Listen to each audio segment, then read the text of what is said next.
I spent 8 years just kind of trying to figure out how to be a grown-up and run a business, and it didn't really work for me because I thought it was just going to magically happen. And at the end of about 8 years, I realized I needed to do something different. So I actually went back to graduate school and went to the oldest Protestant seminary in the United States.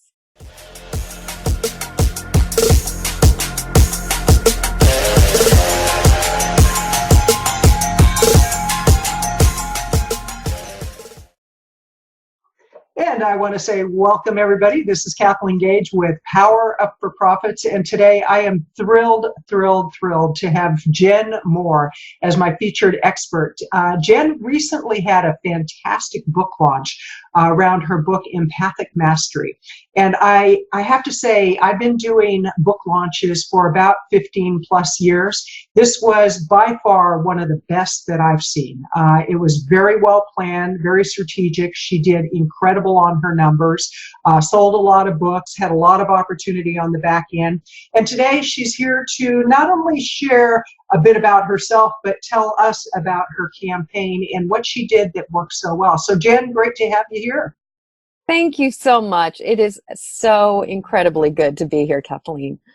So let's start with, give us a bit about your background. You weren't always an author, a successful author. You have some colorful background. You've had a few lifetimes in this lifetime. I have. I am one of those people who has had that experience of, take a few steps forward, and when you hit a wall, turn left. And so I was, as a young woman, I got out of art school because I have a bachelor's in fine arts. I got out of art school and I found that it was easier to make a living as a psychic and a healer than it was to make a living as an artist.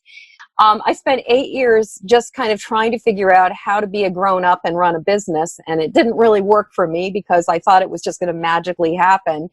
And at the end of about 8 years, I realized I needed to do something different. So I actually went back to graduate school and went to the oldest Protestant seminary in the United States, Andover Newton Theological School. And I was and I was out as a woo practitioner and a non-Christian. I had just created a tarot deck that I had published, and I was in a school that was an amazing melting pot of some of the most conservative Christians in the country and some of the most absolutely liberal religious fellowships, including the UUA, which is what I was raised as in the country. So that was one of my pivots. And when I got out of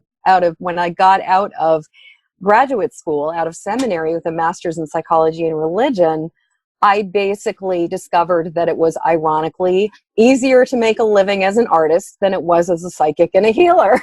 So I became a tattooer. Wow. So basically when you hit that fork in the road and you kept turning left, you would find a whole new calling. And you've always risen to the top of the crowd, if you will, with what you've been doing. You were a master tattooer, as far as I understand, yes. And you had a very successful business. Tell us about Very successful. So my practice was, from the very first time I saw a really bad tattoo, I basically looked at it and thought I could do that better, because I have a background in fine arts. I'm trained as an artist, and I knew that it was possible to do something better. But I also knew that tattooing could be done as a healing art.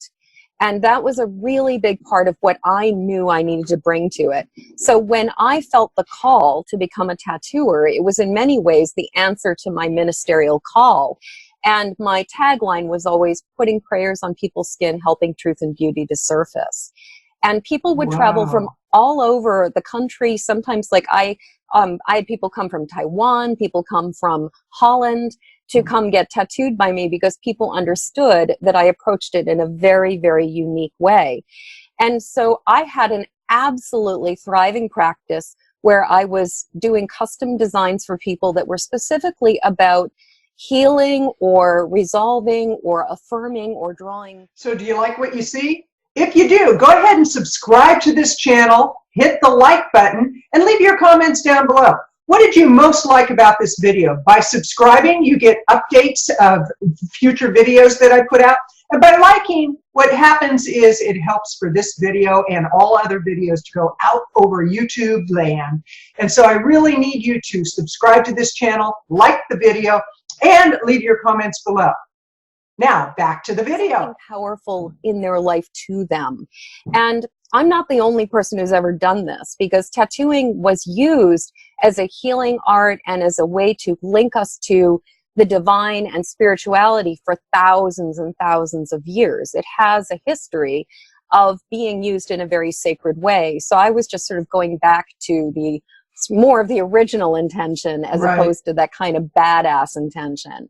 Well, and I love the whole idea of energetically what tattoos really mean, because when I got I shared with you, and this is something I've never shared on a podcast before, is my whole back has a beautiful piece of artwork on it, and it's an Amazon warrior on a horse with flames coming out of the nose and of the horse, not the woman. And she basically is the deity of power that I just felt I wanted on my body and to be with me through my life. And it was all about it was a gift to myself energetically. And I think sometimes people lose sight of what the true meaning of tattoos can be, which really leads into the art of writing too. You have done very well as an author. And how did you transition from being this amazing tattoo artist to where now you are this amazing writer? Well, there are so many different ways I could go with this particular question. And some of it, I would say, is just that I didn't have a choice. And there were a number of signs and hints along the way, including dealing with chronic Lyme and dealing with multiple tick bites that kept on being wake-up calls for me when I was trying to go against what I was supposed to do. But I've always been a writer, and yet, except that I definitely want to say that I am a reluctant writer. I am one of those people who doesn't always love doing it. I can find it rather challenging, but I knew that I had a technology and information that I needed to get down on paper, that I needed to get, well, nowadays down on a computer, because I have spent 35 years of my life learning how to go from being really an emotional hot mess who is constantly picking up the thoughts, the feelings, the energy, the stress coming at me from the world, from all around me in the world, to really being able to distinguish what's mine, what's not mine, release the stuff that no longer serves me, and find resilience and clarity and calm. And this is a process that I've developed over 35 years. And so I knew that this was information that had to exist. And essentially, my connection to spirit, to the divine, was kind of like, suck it up, buttercup. You just have to figure out how to do this. I love that, being in a spiritual realm and saying, go ahead, suck it up, because really we are often called to do things and we have such resistance, and we think because of that resistance we shouldn't be doing it. And oftentimes that is simply to see how committed we are to our life's work. With the whole theme of your book, Empathic Mastery, how many people truly are empaths, and define that for us, if you will, and yet they don't know it, and so they're walking around as hot messes all the time? Absolutely. I started, when I started working on the book, I started doing some research about sort of the numbers of people, and I believe it came out that sort of like people who identify as highly sensitive people, there's about 10% of the population is this. And my sense of it is that probably within that 10% of the highly sensitive population, maybe you've got something like somewhere between 10 and 30% of these people are empaths. Now, let me circle back and answer the other question you asked me, which was, what is an empath? And in my experience, an empath is a person, so there's having empathy, which is the ability to imagine what another person is experiencing, to Mm-hmm. put yourself in that other person's shoes, instead of to have sympathy, which is more of that sort of detached looking at it and sort of feeling sorry for somebody. Empathy is the ability to really imagine at the very least how it feels to be in that experience. Being empathic then means going beyond that imagining to start feeling what it's like to be in somebody's position. And in my experience, an empath is the person who really does pick up all the thoughts, the feelings, the energy, the sensations, the pain, the distress, just all of it from the world around them. And one of the things that happens for an empath is that it's very hard often to distinguish what's ours and what's Mm-hmm. not ours. I see this as a continuum, and that there are some people who are very able to sort of go about their business, have empathy, and imagine what somebody's experiencing. Then there are the people who are even further on the end who have no empathy. And then we have the people who are so immersed in everybody's experience that they just don't even know why they are feeling what they're feeling on a regular basis. So in your book, do you share ways that people can identify their level of being an empathic and what to do about it? Absolutely. So the first part of the book breaks down what does it mean to be an empath? Why are we like this? How do we come to be this way? What does it mean to be empathic? And sort of all the ways that it ripples out in every aspect of our life. And then the second part breaks down the 5-step system that I have been developing over the last 35 years of my life that really teaches people how to manage their sensitivity, their abilities to pick up on everything, and to take it from what so many people I've encountered and worked with call a curse or a burden into a blessing and a gift. It goes from being the worst thing that we're dealing with in our life to the best thing. And from basically our Achilles heel to our superpower. And that's what the second half of the book is all about. So with the book, you had a very successful campaign, and we have a lot of authors who listen to this show and they watch the show. And I'm very curious, how long did it take you to plan out the launch? What were some of the moving parts to making it a successful launch? Because again, it was so well organized and you really were spot on with a lot of the must-dos during a successful campaign. Thank you so much. And I will, moving parts is putting it mildly. I had no idea how much would be involved. And thankfully, I had a launch manager, our mutual friend, Diana Needham, who really helped me and who really gave me basically the breakdown of what needs to happen. And I was really willing to do the things. I decided that I was not going to let my own personal resistance and my need to pull the emergency brake stop me from making this launch work. So, but what I would say is that, so first off, Diana and I really started to dive in and work on it in May. And so like beginning of May, end of April, beginning of May, we started the conversation about what we needed to do. And the launch happened on October 1st. And the first couple months were sort of like little incremental steps to deal with the final edits, the formatting, all of the sort of the logistical things. And then the launch part really was over the course of about 2 months, where I really started to actively connect with the people who are going to be my launch partners.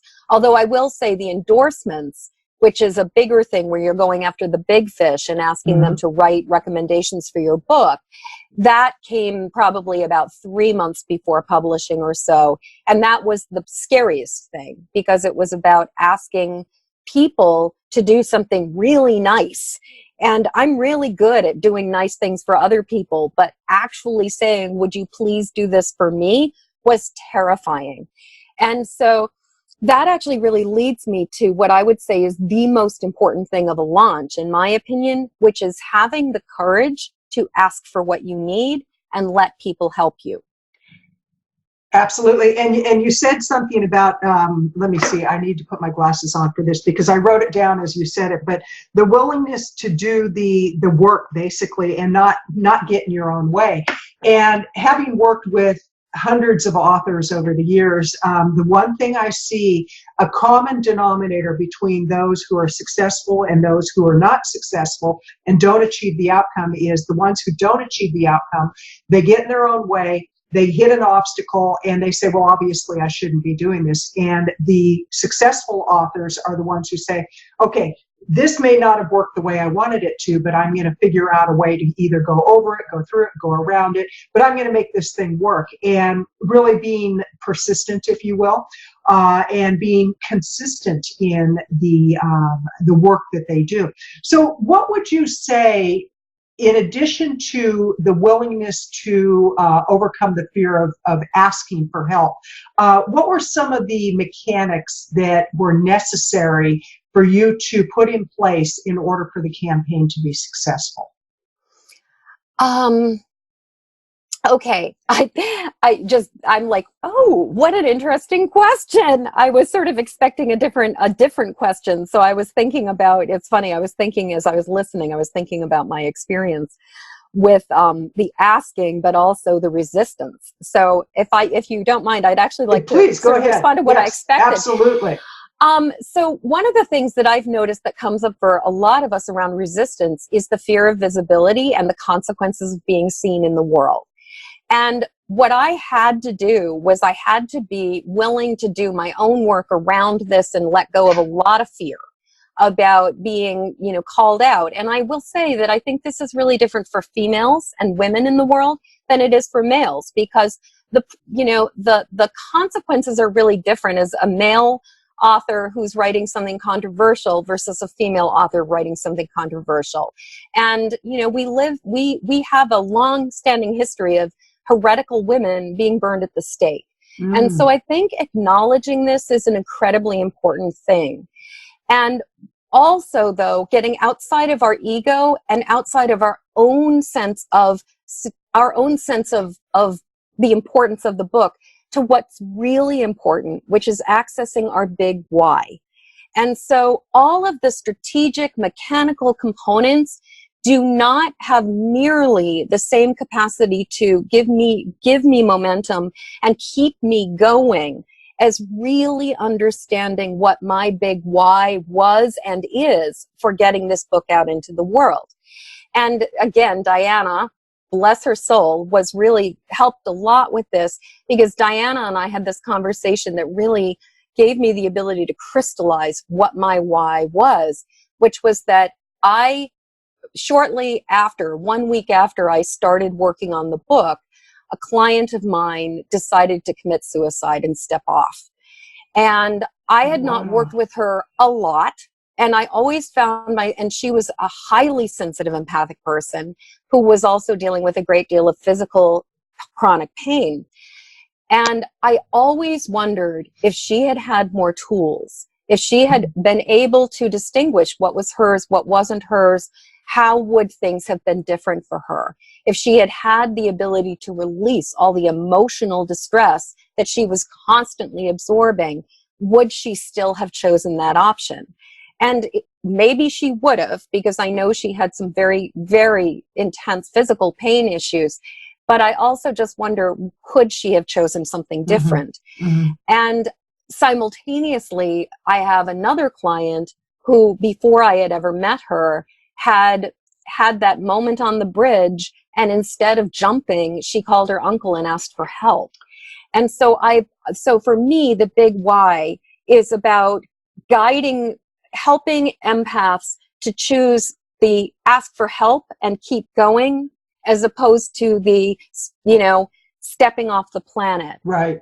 Yeah. Shutting down. And, years ago, I heard a really amazing definition of suicide, which is it's an attempt at a shortcut to serenity. Because when one is so empathic that they just pick up everything, and they don't know what's theirs and what is somebody else's, and they don't have the tools, so it's like, and it's not our place to judge when somebody Mm-mm. makes that decision, because we're not living inside their body, inside their spirit. And, you know, I have a lot of empathy for people who go through that, because I had my own period in my 20s, and it was around drugs and alcohol. And, you know, that's another thing that I rarely discuss, but it's a part of who I am.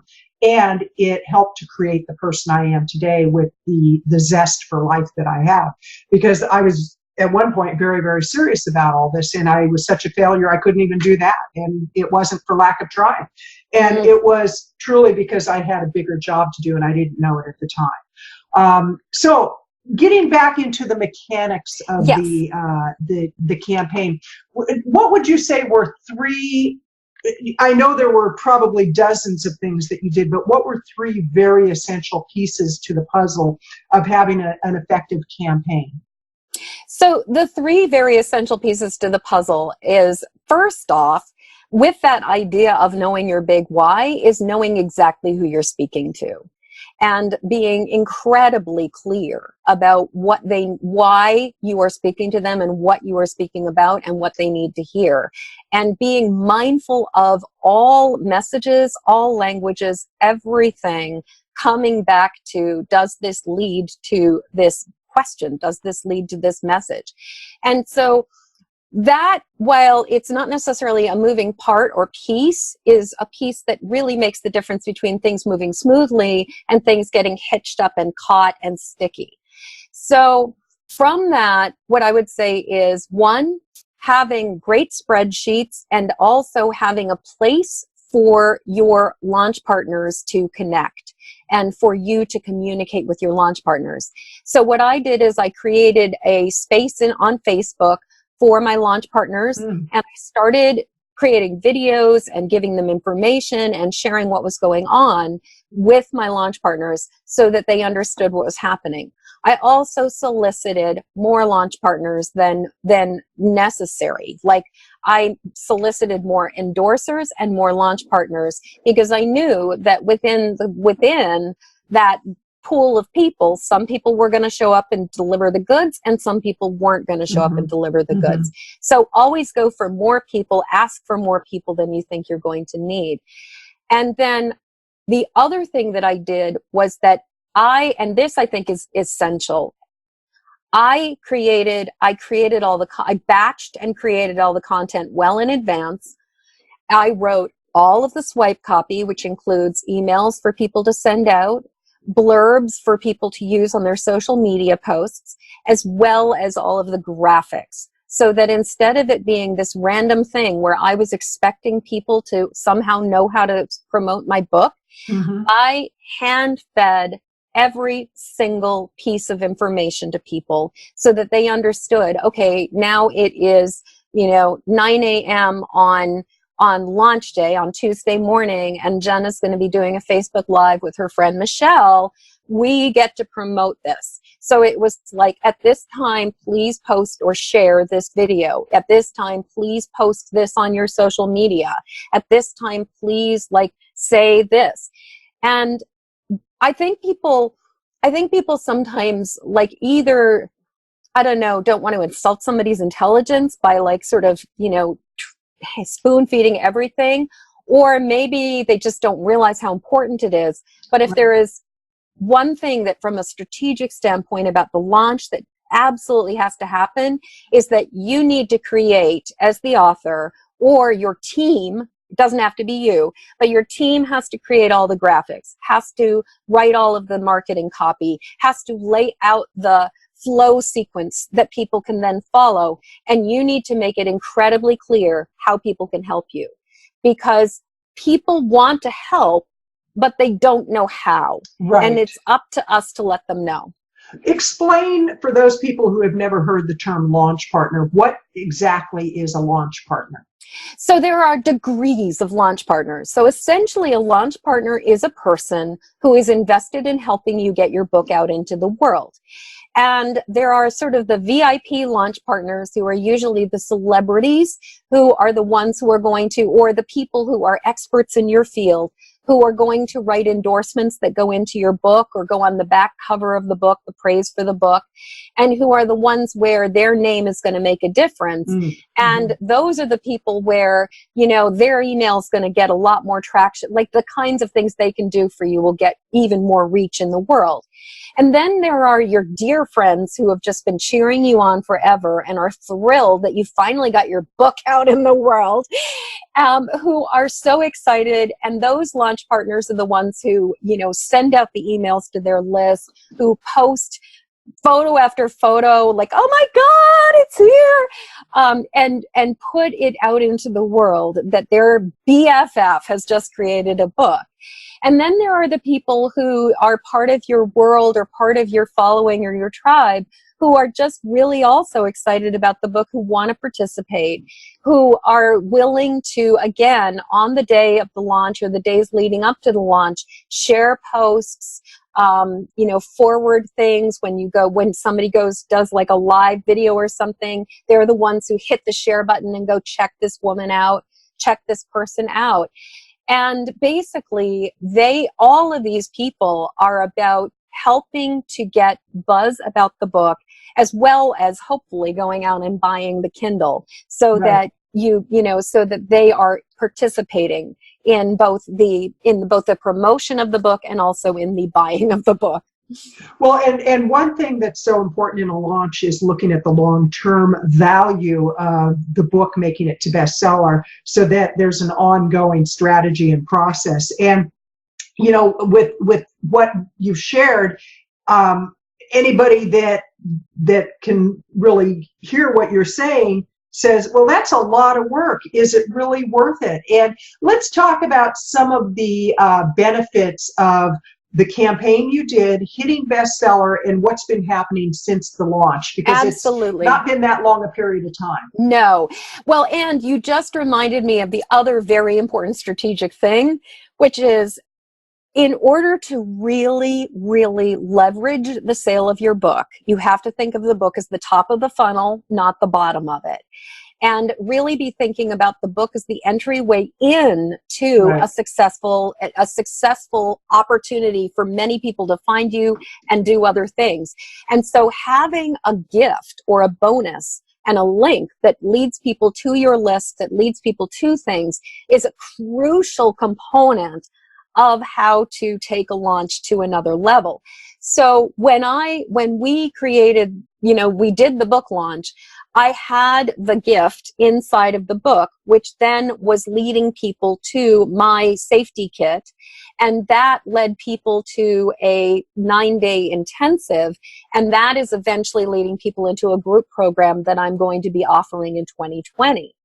And so basically the idea of the book is about, how does this book put me in a world of, one, being, you know, rising to sort of up to the cream as an expert on being highly sensitive and empathic, and two, lead to opportunities for people to go, oh, she has information I need, I want to work with her, so that then they start following my free social, start consuming the content that I have to offer, and eventually go, I really want to be part of the Empathic Mastery Academy.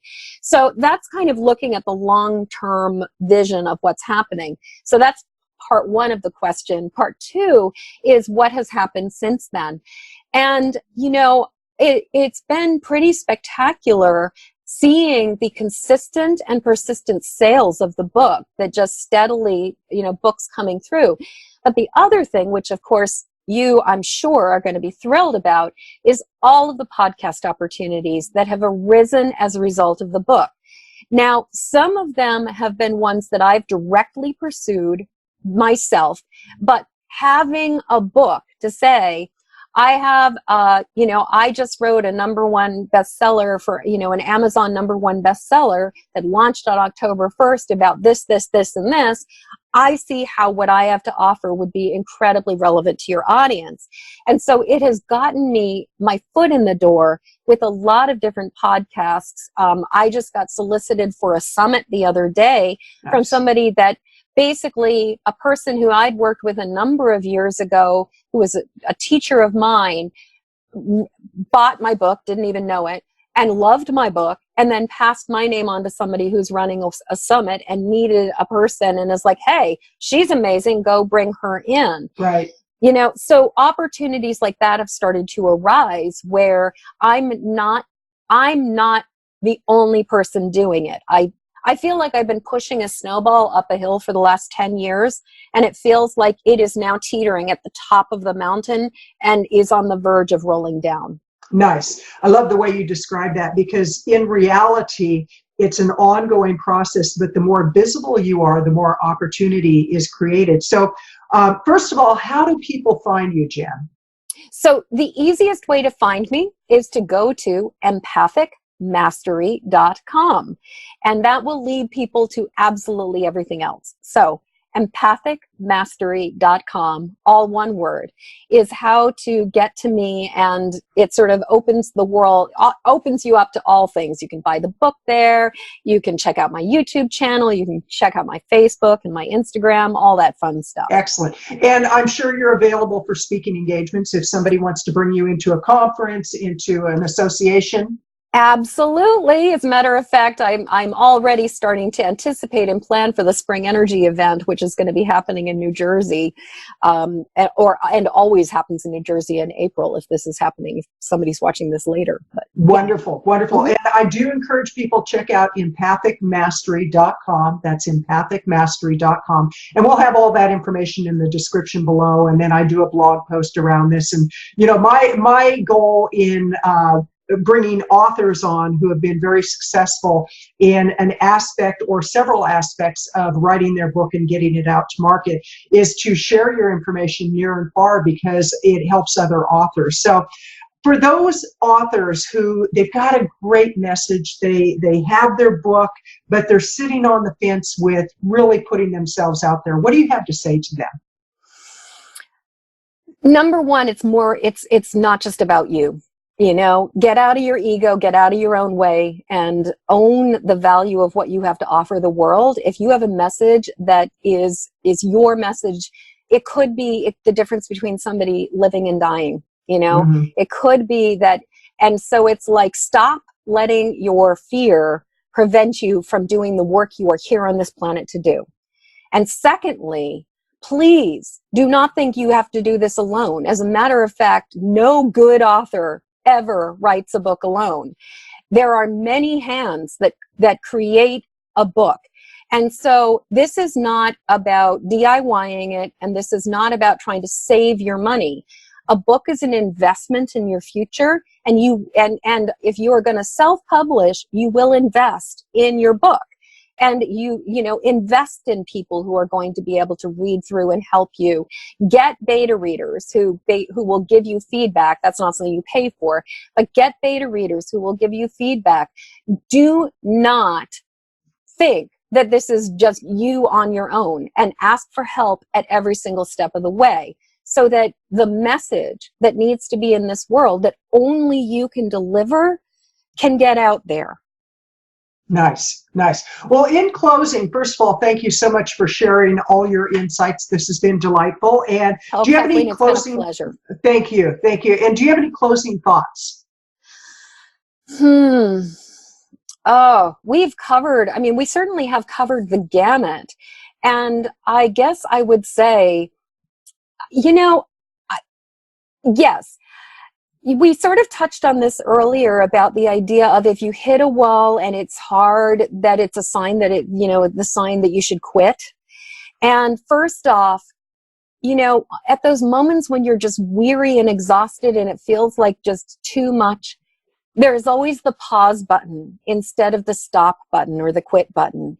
That a lot of times, what the best thing we can do is simply slow down and give ourselves a chance to breathe and renew and replenish and restore ourselves, not just take it as a sign that it needs to be over.